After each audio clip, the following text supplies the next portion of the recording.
সুপ্রিয় শিক্ষার্থীরা, আসসালামু আলাইকুম। আশা করি সবাই সুস্থ ও নিরাপদ আছো। আজকের আলোচনার শুরুতেই কয়েকটি গুরুত্বপূর্ণ কথা তোমাদের সাথে বলতে চাচ্ছি। ইংরেজিতে একটি প্রবাদ আছে, time and tide wait for none. সময় এবং নদীর স্রোত কারোর জন্যই অপেক্ষা করে না। এখন যে সময় আমরা অতিবাহিত করছি, এই সময়কে যদি আমরা উপযুক্তভাবে ব্যবহার করতে না পারি, এর ফলাফল আমাদের জন্য খুবই আশাব্যঞ্জক হবে না। তাই তোমরা অবশ্যই তোমাদের সময়ের যথোপযুক্ত সদ্ব্যবহার করার জন্য সর্বোচ্চ চেষ্টা করবে। এই আশাতেই আজকে আমি আলোচনা শুরু করব। আজকে তোমাদের সামনে উপস্থাপিত হবে অর্থনীতি দ্বিতীয় পত্র এর নতুন একটি অধ্যায়, অধ্যায় নাম্বার 7। অধ্যায় নাম্বার 7 এর প্রথম লেকচার নিয়ে আজকে আমরা আলোচনা করব। আমাদের আজকের অধ্যায়ের নাম মুদ্রাস্ফীতি। প্রতিবারের মতো আজকে আলোচনায় আমি তোমাদের সাথে আছি মোহাম্মদ তৈবুর রহমান, লেকচারার অর্থনীতি বিভাগ, মাইলস্টোন কলেজ। শুরুতেই আমরা একটু আমাদের আজকের আলোচ্য বিষয়বস্তুগুলো দেখে নিব। আলোচনার শেষে আমরা যে সকল বিষয় সম্পর্কে ধারণা লাভ করব তা হচ্ছে মুদ্রাস্ফীতি কী, মুদ্রাস্ফীতির বৈশিষ্ট্য, মুদ্রা সংকোচন কী, মুদ্রা সংকোচনের বৈশিষ্ট্য, এবং সবশেষে আলোচিত হবে মুদ্রাস্ফীতি ও মুদ্রা সংকোচনের মধ্যেকার পার্থক্য। প্রিয় শিক্ষার্থীরা, খুব মনোযোগ সহকারে আলোচনাটি তোমরা শুনবে। প্রথমেই দেখে নেওয়া যাক মুদ্রাস্ফীতি বলতে কী বোঝায়। সাধারণত মুদ্রাস্ফীতি বলতে উৎপাদন বৃদ্ধি না পেয়ে অর্থের যোগান বৃদ্ধি পাওয়াকে বোঝায়। অর্থাৎ আমরা যে উৎপাদন পর্যায়ে ছিলাম সেই একই উৎপাদন পর্যায় থেকেই যদি আমাদের হাতে নতুন বা অতিরিক্ত কোনো অর্থের যোগান চলে আসে, সেই অবস্থাকে বোঝাচ্ছে। একটি উদাহরণের মাধ্যমে আমরা যদি একটু বিষয়টিকে বুঝতে চেষ্টা করি। যখন আমাদের ঈদ উৎসব আসে, ঈদ উৎসবের সময় তোমরা ঈদের সালামি হিসেবে অভিভাবকদের কাছ থেকে, বাবা মা আত্মীয় স্বজনের কাছ থেকে তোমরা নগদ অর্থ সালামি হিসেবে পেয়ে থাকো, যা ওই মুহূর্তে তোমাদের প্রয়োজনের তুলনায় অতিরিক্ত অর্থের যোগান দিয়ে থাকে। এইরকম কোনো একটা সিচুয়েশন যদি তৈরি হয়ে যায়, ঠিক ওই মুহূর্তে তোমার প্রয়োজনের তুলনায় অতিরিক্ত অর্থ হাতে আসার কারণে আমরা অপ্রয়োজনীয় খরচের দিকে ধাবিত হই। এইরকম অবস্থাটাকেই আমরা মুদ্রাস্ফীতি হিসেবে ধরে নিতে পারি। পরবর্তীতে আমরা দেখব মুদ্রাস্ফীতি সঠিক সংখ্যা আসলে নির্ধারণ করা আমাদের জন্য খুবই কঠিন। বিভিন্ন অর্থনীতিবিদ সংজ্ঞাটিকে বিভিন্নভাবে উপস্থাপিত করেছেন। তাদের মধ্যে অধ্যাপক কুলবর্ন এর মতে মুদ্রাস্ফীতি হলো এমন একটি পরিস্থিতি যেখানে অধিক পরিমাণ অর্থ স্বল্প পরিমাণ দ্রব্য সামগ্রীর পিছনে ধাবিত হয়। অর্থনীতিবিদ P.A. স্যামুয়েলসন বলেছেন, বাজারে যে পরিমাণ ক্রয় ক্ষমতা চালু রয়েছে সে তুলনায় যদি যথেষ্ট পরিমাণ দ্রব্যের যোগান না থাকে, তাহলে দ্রব্যমূল্যের গতি ঊর্ধ্বমুখী হয়ে মুদ্রাস্ফীতি ঘটাতে পারে। অর্থাৎ যখন প্রয়োজনের তুলনায় কোনো একটা দ্রব্যর যোগান কমে যায়, সেই দ্রব্য আমরা একাদশ শ্রেণীতে শিখে এসেছি, চাহিদা যদি বেশি হয় এবং যোগান যদি কম হয়, সেই দ্রব্যের দাম বৃদ্ধি পেতে থাকে। অর্থাৎ অল্প পরিমাণ দ্রব্য কেনার জন্য আমরা অধিক পরিমাণ অর্থ ব্যয় করে থাকি। এই ধরনের সিচুয়েশনকেই মুদ্রাস্ফীতি বলা হয়। সুতরাং সাধারণ দামি স্তরের ক্রমবৃদ্ধির প্রবণতাই হলো মুদ্রাস্ফীতি। সংজ্ঞাগুলো বিশ্লেষণ করে আমরা মুদ্রাস্ফীতির কয়েকটি বৈশিষ্ট্য এখানে উপস্থাপন করেছি। 1, দামি স্তর ক্রমাগতভাবে বৃদ্ধি পায়, অর্থাৎ দ্রব্যের মূল্য বৃদ্ধি পাবে, অর্থের ক্রয় ক্ষমতা হ্রাস পায়। যেহেতু তুমি একই পরিমাণ অর্থ দিয়ে আগের চেয়ে কম দ্রব্য কিনতে পারছো, সেক্ষেত্রে আমরা অতি সহজেই বুঝতে পারি এখানে আমাদের টাকার মূল্য কমে যাচ্ছে। স্বল্প পরিমাণ সেবা ও দ্রব্যের জন্য অধিক অর্থ ব্যয় হয়। সামগ্রিক যোগান অপেক্ষা সামগ্রিক চাহিদা বৃদ্ধি পায়। মৃদু মুদ্রাস্ফীতি বিনিয়োগ, কর্মসংস্থান ও উৎপাদন বৃদ্ধির জন্য সহায়ক। উল্লম্ফন মুদ্রাস্ফীতি অর্থনীতিতে চরম ভারসাম্যহীন অবস্থা সৃষ্টি করে। উল্লম্ফন শব্দটির অর্থ হচ্ছে লাফিয়ে লাফিয়ে বাড়া, অর্থাৎ তুমি কিছুদিন আগে আমাদের বাংলাদেশের বাজারে পেঁয়াজের মূল্যের যে মূল্য বৃদ্ধির যে পর্যায়ক্রমিক যে ধারাবাহিকতা ছিল তা অনেকটাই এই লাফিয়ে লাফিয়ে বাড়ার মতো অবস্থার সাথে সামঞ্জস্যপূর্ণ। এটাকে আমরা উল্লম্ফন মুদ্রাস্ফীতি হিসেবে ধরে নিতে পারি। এখন আমরা মুদ্রাস্ফীতি নির্ণয়ের সূত্র দেখব। মুদ্রাস্ফীতিকে অতি সহজে নিম্নোক্তভাবে পরিমাপ করা যায়। যে কোনো নির্দিষ্ট বছরের মুদ্রাস্ফীতির হার বের করার জন্য PT-1 divided by PT-1 into 100। এখানে PT = টি-তম বছরের দাম স্তর, T-1 তম বছরের দাম স্তর, অর্থাৎ টি যদি 2020 সাল হয়ে থাকে সেক্ষেত্রে T-1 হবে 2019 সাল। বিষয়টি একটি উদাহরণের মাধ্যমে এখানে উপস্থাপন করা হলো। 2013 সালে চালের কেজি ছিল 40 টাকা। 2014 সালে চালের দাম বৃদ্ধি পেয়ে কেজি 50 টাকা হলে আমাদের 2014 সালের মুদ্রাস্ফীতির হার হবে 50 - 40 ডিভাইডেড বাই 40 ইন্টু 100 = 25%। এখানে 50 হচ্ছে 2014 সালের দাম স্তর, 40 হচ্ছে 2013 সালের দাম স্তর, অর্থাৎ 50 হচ্ছে টি-তম বছরের দাম স্তর এবং 40 হচ্ছে T-1তম বছরের দাম স্তর। বিষয়টিকে আমরা যদি একটি চিত্রের সাহায্যে ব্যাখ্যা করতে চাই, তোমরা স্ক্রিনে একটি চিত্র দেখতে পাচ্ছ। চিত্রটি তোমাদের বইয়েও দেয়া আছে, তোমরা ভালো করে বোঝার চেষ্টা করো। চিত্রে লম্ব অক্ষে দাম স্তর এবং ভূমি অক্ষে উৎপাদনের পরিমাণ দেখানো হয়েছে। S = AS, এই রেখাটি দাম স্তর বরাবর OY ভূমির উপর লম্ব অবস্থায় রয়েছে। এটিকে এগ্রিগেট সাপ্লাই বা সামগ্রিক যোগান বলা হয়। D1 এবং D2 হলো আমাদের চাহিদা রেখা বা সামগ্রিক চাহিদা রেখা, এগ্রিগেট ডিমান্ড। চিত্রটি যদি তোমরা একটু ভালো করে খেয়াল করে দেখো, আমাদের উৎপাদনের পরিমাণ OYF, দাম এখানে দুটি দাম দেখানো আছে, P1 এবং P2।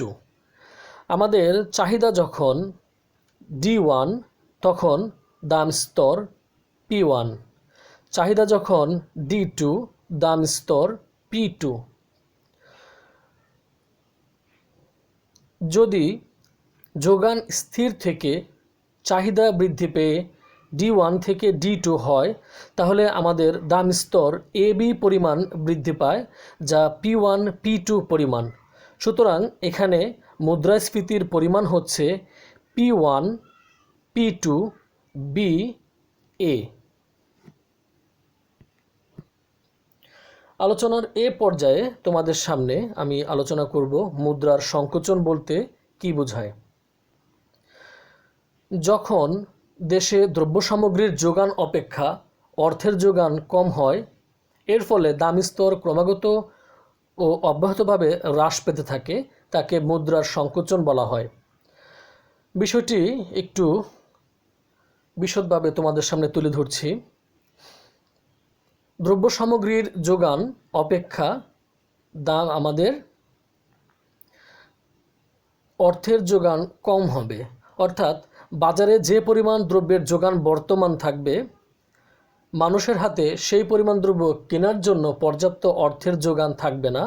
সেক্ষেত্রে মানুষ তার প্রয়োজনীয় অংশটুকুই শুধু ক্রয় করবে, অতিরিক্ত অংশ ক্রয় করতে তারা আগ্রহ দেখাবে না। সেক্ষেত্রে যারা বিক্রেতা থাকবে তারা তাদের মুনাফা অর্জনের জন্য বাজারে যে দামি স্তর রয়েছে সেই দামি স্তর থেকে তারা মূল্য কমিয়ে তাদের বিক্রি বৃদ্ধি করার চেষ্টা করবে।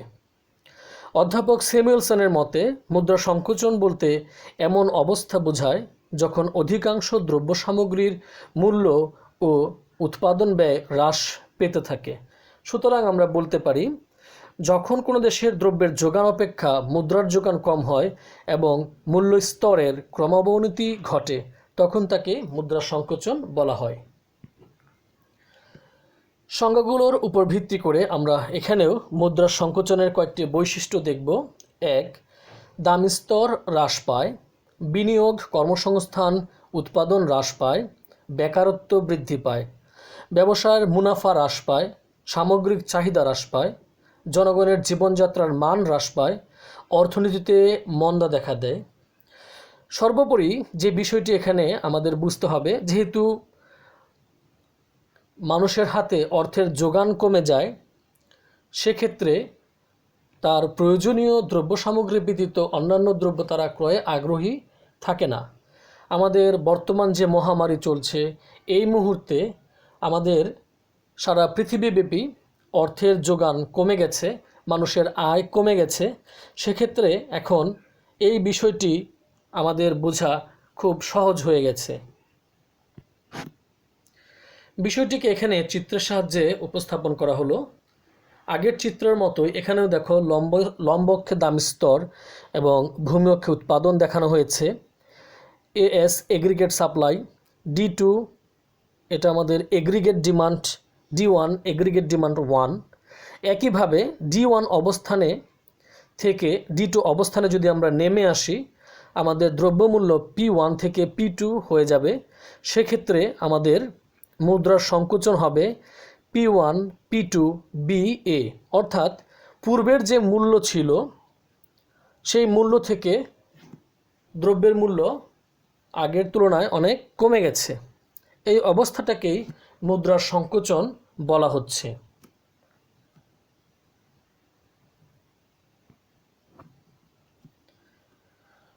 এখন আমরা যে বিষয়টি আলোচনা করব মুদ্রাস্ফীতি ও মুদ্রা সংকোচনের মধ্যে পার্থক্য। 1. সংজ্ঞাগত পার্থক্য। মুদ্রাস্ফীতি হলো এমন একটি পরিস্থিতি যেখানে অধিক পরিমাণ অর্থ স্বল্প পরিমাণ দ্রব্য সামগ্রীর পিছনে ধাবিত হয়। পক্ষান্তরে যখন কোনো দেশের দ্রব্যের যোগান অপেক্ষা মুদ্রার যোগান কম হয় এবং মূল্যস্তরের ক্রমাবনতি ঘটে তখন তাকে মুদ্রার সংকোচন বলা হয়। বিষয়টি ইতিপূর্বে তোমাদের সামনে ব্যাখ্যা করেছি। 2. বিনিয়োগ। মুদ্রাস্ফীতির কারণে বিনিয়োগ বৃদ্ধি পায় আর মুদ্রা সংকোচনের কারণে বিনিয়োগ হ্রাস পাবে। মুদ্রাস্ফীতির মাধ্যমে মানুষের হাতে অর্থের যোগান বেড়ে যায়, সেক্ষেত্রে মানুষ নতুন নতুন প্রজেক্টে বা ব্যবসায় তারা বিনিয়োগ করতে আগ্রহী হয়ে ওঠে। পক্ষান্তরে মুদ্রা যখন সংকোচন হবে তখন মানুষের হাতে টাকার পরিমাণ কমে যায়, যার কারণে বিনিয়োগ হ্রাস পায়। 3. অর্থের মূল্য। মুদ্রাস্ফীতির ক্ষেত্রে অর্থের মূল্য হ্রাস পায় আর মুদ্রা সংকোচনের ক্ষেত্রে অর্থের মূল্য বৃদ্ধি পায়। মুদ্রাস্ফীতি হলে আমরা অল্প পরিমাণ টাকা দিয়ে অধিক পরিমাণ দ্রব্য সামগ্রী কিনে থাকি। অধিক পরিমাণ টাকা দিয়ে আমরা অল্প পরিমাণ দ্রব্য সামগ্রী কিনে থাকি। কোনো একটি দ্রব্য কেনার জন্য আমাকে অধিক অর্থ ব্যয় করতে হয়। পক্ষান্তরে যখন মুদ্রা সংকোচন ঘটবে তখন আমরা যেহেতু আমাদের হাতে টাকার পরিমাণ কম, সেক্ষেত্রে দামি স্তর যখন কমে যাচ্ছে আমরা অল্প টাকায় তখন অধিক পরিমাণ দ্রব্য ক্রয় করতে পারছি, যা অর্থের মূল্য বৃদ্ধিকে নির্দেশ করে। 4. দামি স্তর। মুদ্রাস্ফীতির জন্য দামি স্তর বৃদ্ধি পাবে আর মুদ্রা সংকোচনের জন্য দামি স্তর হ্রাস পাবে। উৎপাদন। মুদ্রাস্ফীতির জন্য উৎপাদন বৃদ্ধি পায় এবং এটা উৎপাদন বৃদ্ধির জন্য সহায়ক। পক্ষান্তরে মুদ্রা সংকোচনের জন্য উৎপাদন হ্রাস পায়। কর্মসংস্থান। যেহেতু আমরা পূর্বেই বলেছি মুদ্রাস্ফীতির জন্য বিনিয়োগ বৃদ্ধি পায়, সেক্ষেত্রে বিনিয়োগ বৃদ্ধির মাধ্যমে নতুন নতুন মিল ফ্যাক্টরি, কলকারখানা, প্রতিষ্ঠিত হওয়ার মাধ্যমে আমাদের কর্মসংস্থান বৃদ্ধি পাবে, পক্ষান্তরে মুদ্রা সংকোচনের কারণে কর্মসংস্থান হ্রাস পাবে। যেহেতু মুদ্রাস্ফীতির কারণে সম্পদের ব্যবহারের কারণে নতুন কর্মসংস্থানের সৃষ্টি হচ্ছে, সেক্ষেত্রে বেকারত্ব হ্রাস পাবে, পক্ষান্তরে মুদ্রা সংকোচনের জন্য বেকারত্ব বৃদ্ধি পাবে। অর্থনৈতিক প্রবৃদ্ধি অর্জনের ক্ষেত্রে মুদ্রাস্ফীতি সহায়ক ভূমিকা পালন করে, পক্ষান্তরে অর্থনৈতিক প্রবৃদ্ধি অর্জনে মুদ্রার সংকোচন ক্ষতিকর প্রভাব ফেলতে পারে। জীবনযাত্রার মান। মৃদু মুদ্রাস্ফীতি জনগণের জীবনযাত্রার মান বৃদ্ধির জন্য সহায়ক। যেহেতু মৃদু মুদ্রাস্ফীতি আমাদের বিনিয়োগ, কর্মসংস্থান বৃদ্ধি করছে এবং জনগণ নতুন করে কাজের সুযোগ পাচ্ছে, সেক্ষেত্রে মানুষের জীবনযাত্রার মান বৃদ্ধি পাবে, এটাই স্বাভাবিক। পক্ষান্তরে মুদ্রা সংকোচনের কারণে যখন কর্মসংস্থান হ্রাস পাচ্ছে, তখন মানুষের জীবনযাত্রার মান নিম্নমুখী হবে, এটাই স্বাভাবিক। প্রিয় শিক্ষার্থীরা, আজকের আলোচনার উপর ভিত্তি করে এখানে তোমাদের জন্য 3টি শ্রেণীর কাজ এবং একটি বাড়ির কাজ দেওয়া হলো। শ্রেণীর কাজগুলো তোমরা ক্লাসের সময়ের মধ্যে সম্পাদন করে তোমাদের স্ব সাবজেক্ট টিচারের কাছে পাঠিয়ে দিবে এবং বাড়ির কাজটি সুন্দরভাবে সম্পাদন করে পরবর্তীতে তোমাদের বিষয় শিক্ষকের কাছে পাঠিয়ে দিবে। এতক্ষণ আমি তোমাদের সঙ্গে আলোচনায় ছিলাম মোহাম্মদ তৈবুর রহমান, লেকচারার, অর্থনীতি বিভাগ, মাইলস্টোন কলেজ। ধন্যবাদ জানিয়ে লেকচার শেষ করব। শেষ করার মুহূর্তে আরও একটি কথা পুনরায় তোমাদের স্মরণ করিয়ে দিতে চাই। Time and tide wait for none. সময় এবং নদীর স্রোত কারোর জন্যই অপেক্ষা করে না। যে সময় এখন আমরা হেলায় নষ্ট করছি, এই সময় আমরা উপযুক্তভাবে কাজে যদি লাগাতে পারি, ভবিষ্যতে হয়তোবা তোমাদের মাঝ থেকেই কেউ আমাদের সুপ্রিম কোর্টের বিচারপতি, বড় কোনো ম্যাজিস্ট্রেটের পদে তোমাদেরকে আমরা দেখতে পাবো। সে আশাবাদ নিয়েই আজকের মতো আলোচনা শেষ করব। ধন্যবাদ। আসসালামু আলাইকুম।